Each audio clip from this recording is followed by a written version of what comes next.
जो चाचो अल्ताफ खान तुनो साहब, मुझो बा खलील अहमद गोदन साहब, वीर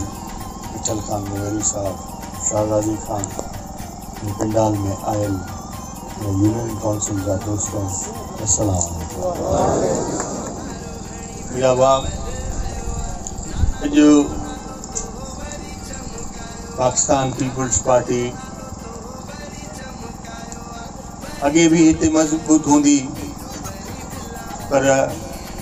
कई लिहाजन को कई गालन में उनमें वजूं कौन था, पर ये खड़ी चवा तो असांजी कोताही से यूनियन काउंसिल असांखों इलेक्शन में हुई, पर हिन महिल जो जोश और जज्बो जेका संगत यूनियन काउंसिल जी पाण में कठे थी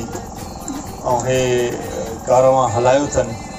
इंशाल्लाह ये यूनियन काउंसिल तव्हांखे वरी साॻे नमूने सां जीअं पीपल्स पार्टी जे नाले सां कटिबी, ये इंशाल्लाह पीपल्स पार्टी हिन महिल यकी असां इन यूनियन काउंसिल में इंटरफेरेंस या कंहिंखे न कंदा हुआसीं, तो चेयरमैन साहब जे करे असांजे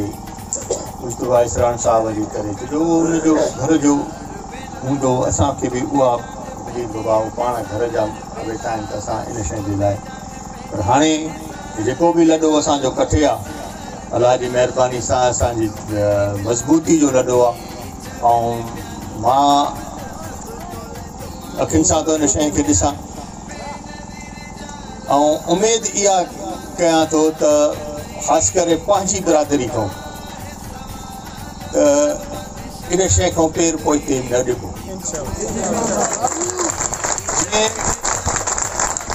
इहा बिरादरी आहे पंहिंजी, ईअं असांजी मंगण बिरादरी आहे, असांजे बिर्क साहब आहिनि, पिची साहब आहिनि,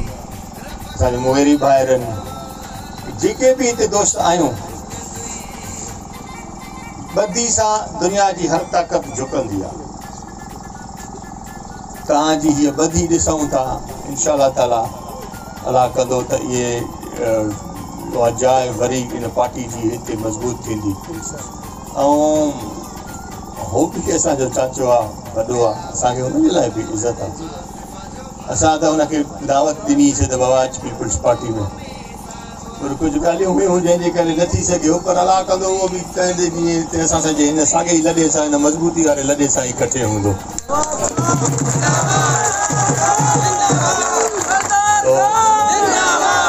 दोस्तनि जी,